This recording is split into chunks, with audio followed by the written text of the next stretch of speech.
नमस्कार प्यारे विद्यार्थियों। तो दोस्तों आ गए हैं नए वीडियो में। तो दोस्तों शुरू करते हैं क्लास 12 का बोर्ड द्वारा जारी किया गया model paper RBC most important दोस्तों रहने वाला है, इसलिए वीडियो को अंत तक देखें। पूरा पेपर सॉल्व करके मैं आपको बताऊंगा, यही पेपर छपने वाला है। तो दोस्तों मोस्ट इम्पोर्टेंट रहने वाला है, बोर्ड द्वारा जारी किया गया है। तो दोस्तों शुरू करते हैं बिना टाइम वेस्ट किए, मोस्ट इंपोर्टेंट रहने वाला है, जरूर देखें दोस्तों। तो दोस्तों शुरू करते हैं दोस्तों। सबसे पहला प्रश्न, निम्न अपठित गद्यांश को ध्यानपूर्वक पढ़कर दिए गए वस्तुनिष्ठ प्रश्नों के उत्तर अपनी पुस्तिका में दीजिए। तो दोस्तों आपको यहाँ पर एक गद्यांश दिया जाएगा। सबसे पहला प्रश्न है, तो दोस्तों इसको ध्यानपूर्वक पढ़कर आपको इसके उत्तर देने हैं। तो दोस्तों पुस्तकालय से सबसे बड़ा लाभ है कि ज्ञानवर्धी मनुष्य को बहुत ही थोड़े शुल्क के बदले में बहुत सारी पुस्तकें पढ़ने को मिल जाती है। तो दोस्तों ये आपको गद्यांश को पढ़ लेना है। तो दोस्तों इसके प्रश्नों की ओर चलते हैं दोस्तों। सबसे पहला प्रश्न है,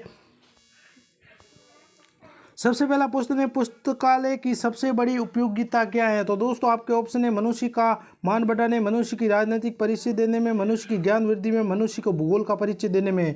तो दोस्तों इसके राइट आंसर की बात करें तो दोस्तों आपका राइट आंसर हो जाएगा मनुष्य की ज्ञान वृद्धि में। तो दोस्तों आपका राइट आंसर स हो जाएगा। अगले प्रश्न की ओर चलते हैं दोस्तों। अगला प्रश्न है, मनुष्य की पुस्तकालय का योगदान नहीं है। तो दोस्तों आपके ऑप्शन है, पढ़ने की रुचि उत्पन्न करने में, अवकाश के क्षणों में सच्चा साथ देने में, उपदेश और मनोरंजन के रूप में, आत्मनीय बुराइयों को उबारने में। तो दोस्तों इसके राइट आंसर की बात करें तो द आपका राइट आंसर हो जाएगा, जो कि आत्मनीय बुराइयों को उबारने के रूप में, द आपका राइट आंसर हो जाएगा। दोस्तों मोस्ट इंपोर्टेंट रहने वाला है, इसमें व्याकरण के बहुत सवाल आने वाले, मैं आपको ध्यानपूर्वक समझाऊंगा।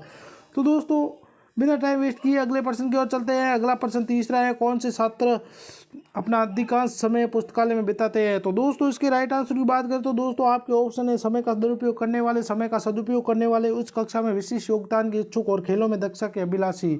तो दोस्तों इसके राइट आंसर की बात करें मेरे प्यारे विद्यार्थियों, तो इसके राइट आंसर की बात करें तो स आपका राइट आंसर हो जाएगा, उच्च कक्षा विशिष्ट योग्यता के इच्छुक। अगले प्रश्न की ओर चलते हैं। अगला प्रश्न है, पुस्तकालय शब्द पुस्त प्लस आले दो शब्दों के मेल से बना है, तो उपयुक्त संधि कौन सी होगी। तो दोस्तों पुस्त प्लस आले। तो दोस्तों इसके राइट आंसर की बात करें तो इसका राइट आंसर हो जाएगा दीर्घ संधि। तो दोस्तों इसमें दीर्घ संधि है, वह आपका राइट आंसर हो जाएगा। अगले प्रश्न की ओर चलते हैं। अगला प्रश्न है, उपयुक्त गद्यांश को उपयुक्त शीर्षक दीजिए। तो दोस्तों इसको आपको ध्यानपूर्वक पूरे गद्यांश को पढ़ना है और फिर इसका जो है उपसर्ग शीर्षक देना है। तो दोस्तों आपके ऑप्शन है, पुस्तकालय का महत्व, ज्ञान का भंडार, पुस्तकों की उपयोगिता और सच्चा साथी। तो दोस्तों इसके राइट आंसर की बात करें तो दोस्तों इसकी राइट आंसर हो जाएगा पुस्तकालय का महत्व, आपका राइट आंसर हो जाएगा।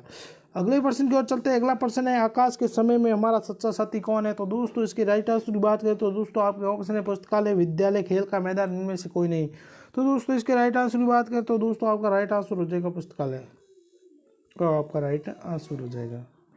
अगले प्रश्न की ओर चलते हैं। अगला प्रश्न है, निम्नलिखित अपठित गद्यांश को ध्यानपूर्वक पढ़कर दिए गए प्रश्नों के उत्तर दीजिए अपनी पुस्तिका में।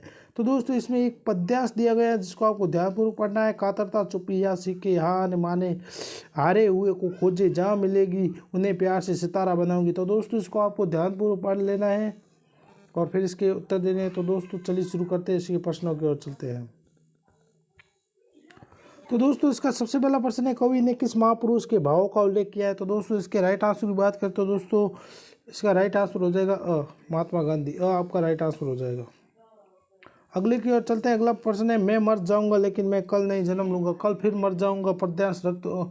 उक्त अंतिम तीन पंक्तियों में कवि क्या कहना चाहता है। तो दोस्तों इसके राइट आंसर की बात करें तो दोस्तों आपका राइट आंसर हो जाएगा स आपका राइट आंसर हो जाएगा, जो कि है, देश सेवा करने वाले बार बार जन्म लेते हैं और मरते रहते हैं। तो दोस्तों अगला प्रश्न है, सुनसान का गला घोटा, सुनसान का गला घोटा है का तात्पर्य है। तो दोस्तों इसके राइट आंसर की बात करें तो दोस्तों आपका राइट आंसर हो जाएगा स आपका राइट आंसर हो जाएगा, जो कि ये सुने मानो मन में आशा की उमंगे, स आपका राइट आंसर हो जाएगा।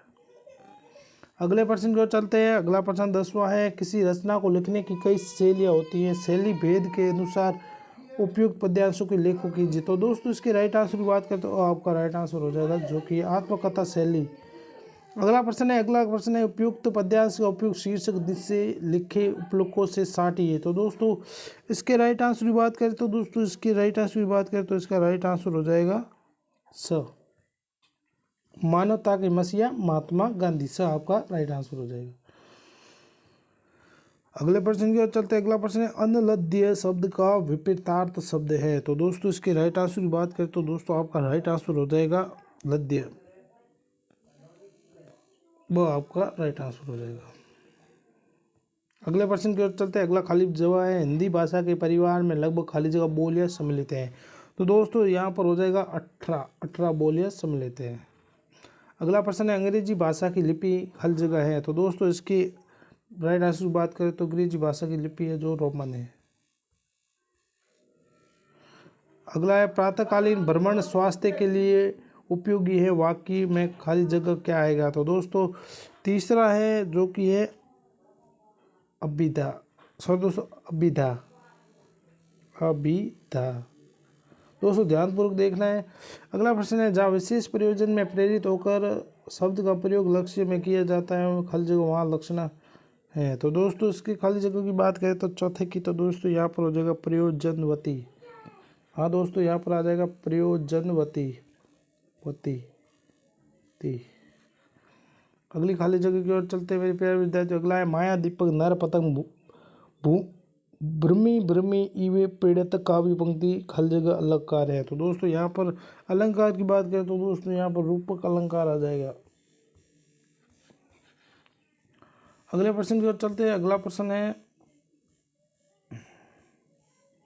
गंगा जल सा पावन मन है काव्य पंक्ति में मन की तुलना गंगा जल से की गई है। तो दोस्तों इसके राइट आंसर की बात करें तो दोस्तों आपका राइट आंसर हो जाएगा दोस्तों यहाँ पर हो जाएगा कौन सा अलंकार है। तो दोस्तों यहाँ पर रूपक अलंकार आ जाएगा, ये तो आपको पता ही होगा। अगला है निम्न में से अतिलघुतात्मक प्रश्नों के उत्तर व पंक्ति दीजिए।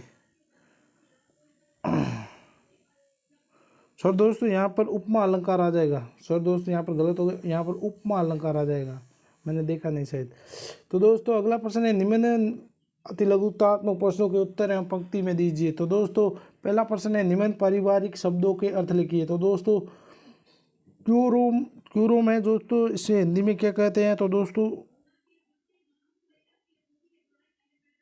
दोस्तों इसका हो जाएगा बैठक। हाँ दोस्तों इसका हो जाएगा बैठक। पैक्ट है दोस्तों बी है आपका, तो पैक्ट का हो जाएगा समझौता। दोस्तों ऐसे प्रश्न आएंगे घुमा फिरा कर पूछ सकते हैं दोस्तों, ध्यान में रखना है। अगला प्रश्न है परिसंग शब्द के लिए पारिवारिक शब्द लिखिए। तो दोस्तों इसको आपको इंग्लिश में लिखना है, क्या कहते हैं परिभाषिक शब्द। परिसंग शब्द के लिए पारिभाषिक शब्द लिखिए। तो दोस्तों परिसंग का हो जाएगा दोस्तों कॉन्फेडरेशन हो जाएगा दोस्तों। अगला है तीसरा फीचर का प्रारंभ कैसे होता है। तो दोस्तों फीचर का प्रारंभ रोचक होना चाहिए। दोस्तों जो है फीचर का प्रारंभ रोचक होना चाहिए।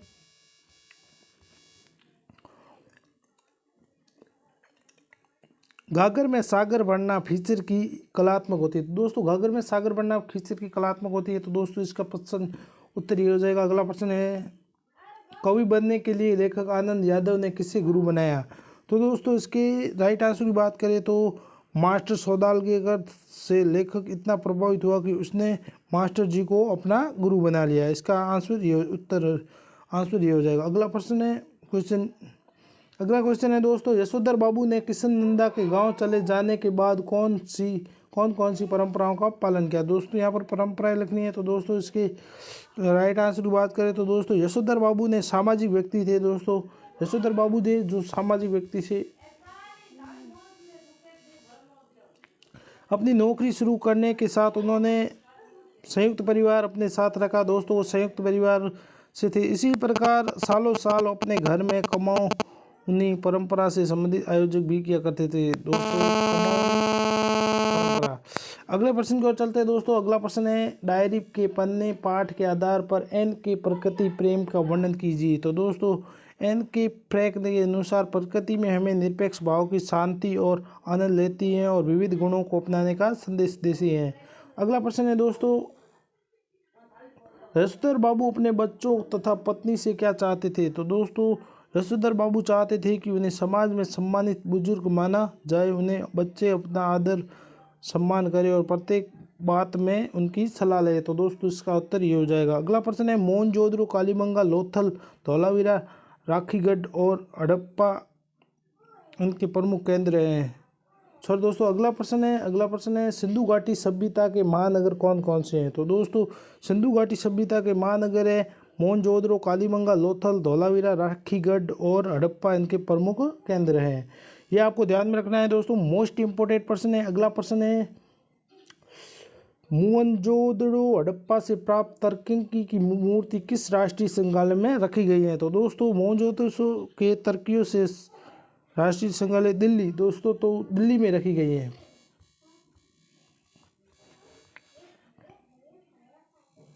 अगला है जाति प्रथा को श्रम। सर दोस्तों अगला प्रश्न है कवि निराला ने अस्थिर सुख पर दुख की छाया किसको कहा। तो दोस्तों इसके राइट आंसर की बात करें तो दोस्तों आपका राइट आंसर हो जाएगा अस्थिर सुख पर दुख की छाया क्रांति और विनाश की आशंका को कहा गया है। क्रांति की हुंकार से पूंजीपति घबरा उठते हैं, वे अपनी सुख सुविधा खोने से डर से दिल थाम कर रह जाते हैं। उनका सुख अस्थिर है और उन्हें क्रांति दुख की छाया दिखाई देती है।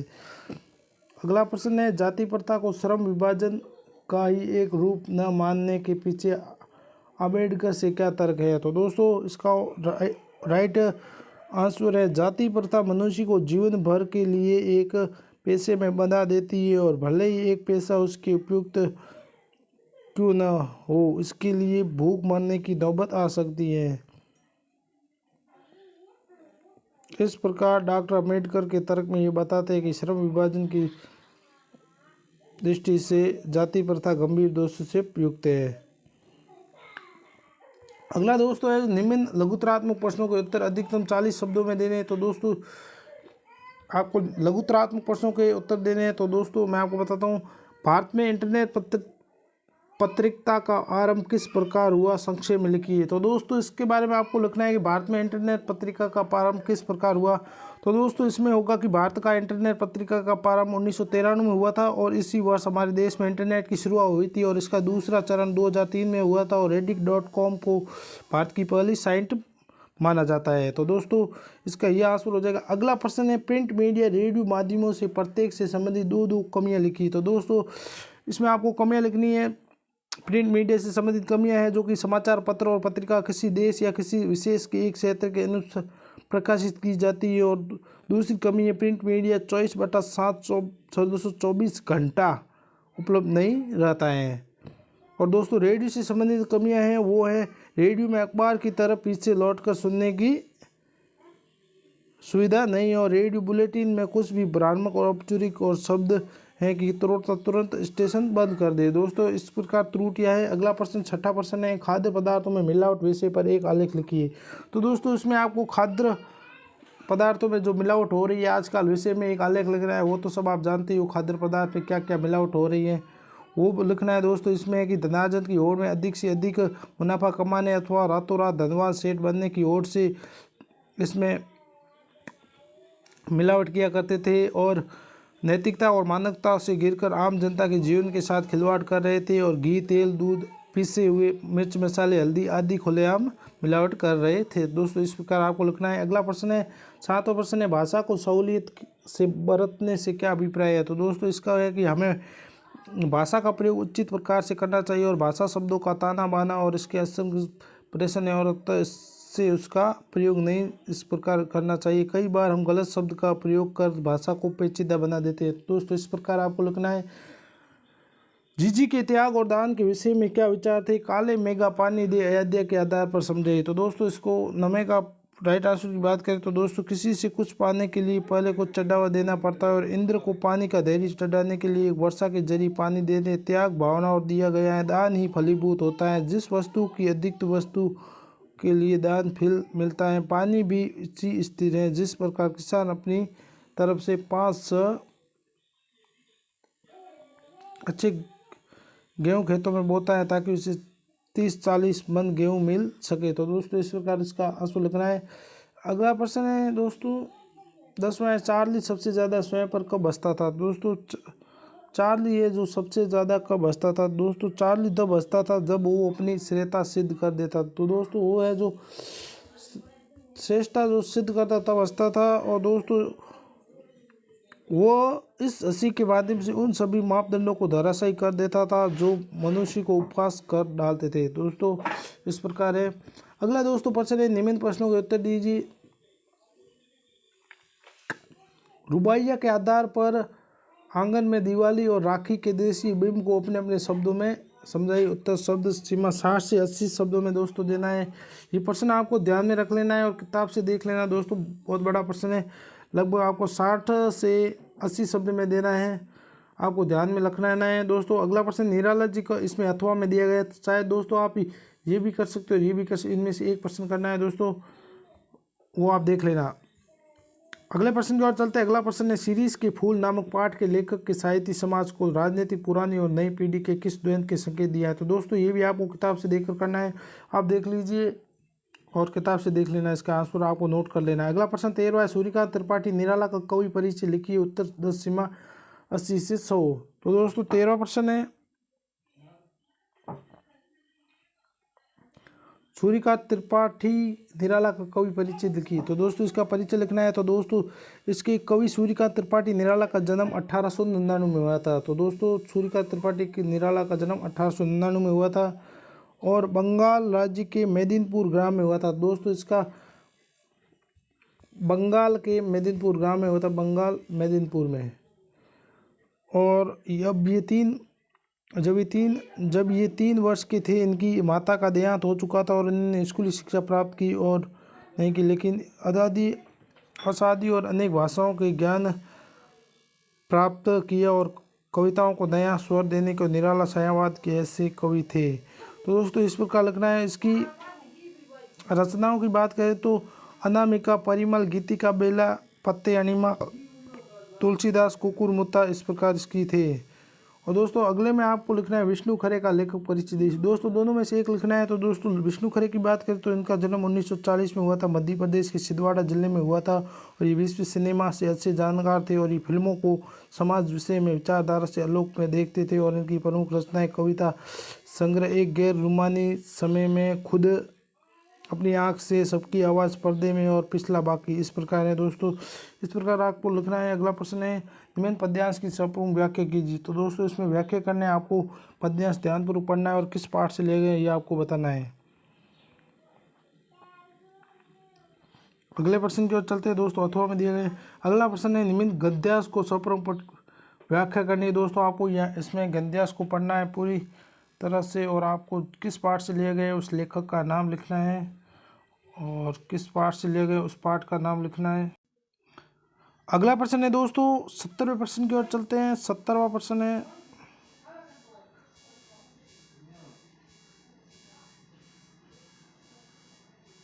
सचिव माध्यमिक शिक्षा बोर्ड राजस्थान अजमेर की ओर से एक उच्च माध्यमिक शिक्षा परीक्षा 2023 की पूर्व परीक्षाओं की तिथियों की सूचक हेतु एक विभागसी तैयार कीजिए। तो दोस्तों आपको एक दोस्तों माध्यमिक शिक्षा पूर्व परीक्षाओं की सूचना के हेतु एक विज्ञप्ति तैयार करनी है दोस्तों, वो इस प्रकार आपको लिखनी है। मैं आपको बता देता हूँ सीधा। तो दोस्तों ये आपको इस प्रकार लिखनी है जो मैं आपको बताता हूँ अभी।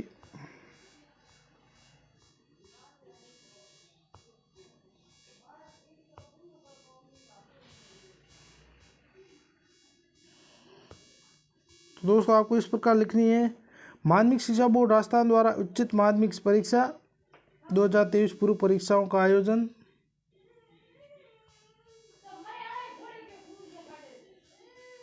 दिनांक 4 अप्रैल से 15 अप्रैल 2023 की मध्य परीक्षा आयोजित की जाएगी, जिसका विस्तृत परीक्षा कार्यक्रम पृथक से जारी किया जाएगा। तो दोस्तों इस प्रकार लिखनी है और सचिव माध्यमिक शिक्षा बोर्ड राजस्थान अजमेर इस प्रकार नीचे लिखनी है। अगला प्रश्न है दोस्तों, अगले प्रश्न की ओर चलते हैं।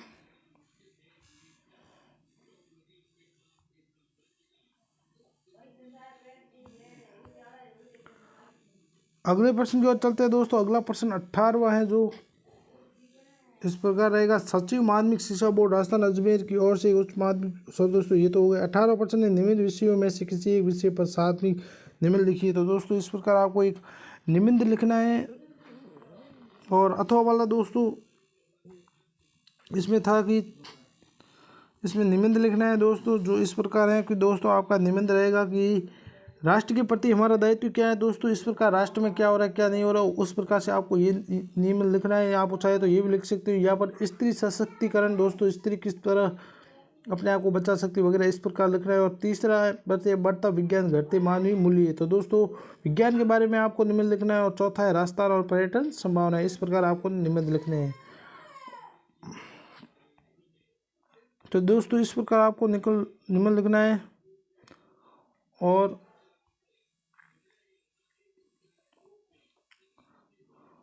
अगला है दोस्तों, अगला प्रश्न है, ये तो हो गया। अपने विद्यालय के लिए खेलकूद सामग्री के करने हेतु एक निविदा लिखी। तो दोस्तों मैं आपको निविदा समझाता हूँ किस प्रकार निविदा लिखी जाती है। तो दोस्तों मैं यहाँ पर आपको बताते हूँ। तो दोस्तों आपको यहाँ पर क्या करना है, तो आपको 5 कोष्ठक बनाने हैं इस प्रकार से निविदा लिखने के लिए। दोस्तों इस प्रकार आपको बनाना है। फिर आपको इसको ऐसे घेरना है। और सबसे पहले दोस्तों यहाँ वाले ऑप्शन में आपको पहले विवरण लिखना है। यहाँ पर अनुमानित राशि, कितनी राशि अनुमानित की गई वो लिखना है। और धरोहर राशि क्या है दोस्तों वो लिखनी है। निविदा खेलने की तिथि दोस्तों तिथि लिखनी है, दिनांक, खोलने की तिथि। और निविदा प्रपत्र शुल्क, तो दोस्तों प्रपत्र शुल्क लिखना है, जो भी हो शुल्क। इस प्रकार आपको निविदा का सारणी बनानी है। और अगले में दोस्तों ये है कि आपको क्या विवरण है जो, तो वो आपको पता ही है, प्रश्न में दिया गया खेलकूद सामग्री की आपूर्ति है। तो दोस्तों आप पर लिखना है खेलकूद आपूर्ति है। तो खेलकूद इस प्रकार दोस्तों। और अगला है कि आपको अनुमानित राशि कितनी है। तो दोस्तों आपको अनुमान लगाना है। तो दोस्तों इस प्रकार लिख सकते हो कि मैं सीधा लिख देता हूँ कि 1,50,000।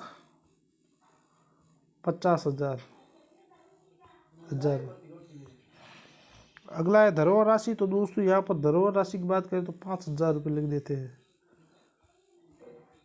अगला दिनांक है। तो दोस्तों आपको जो भी है आज की तारीख वो लिख देनी है उस प्रकार। और निविदा प्रपत्र शुल्क है जो दोस्तों अपने हिसाब से 80 रुपये मैं लिखता हूँ। इस प्रकार दोस्तों आपको निविदा लिखनी है, बहुत सरल है। और दोस्तों आज का मॉडल पेपर में इतना ही। तो वीडियो पसंद आया तो सब्सक्राइब जरूर कर ले दोस्तों। चैनल पर नए आए हो तो दोस्तों मोस्ट इंपोर्टेंट पर्सन रहने वाला अगले पर्सन में भी आपको ऐसे ही मॉडल पेपर मिलते रहेंगे। चैनल को सब्सक्राइब कर दे। मिलते हैं अगले वीडियो में।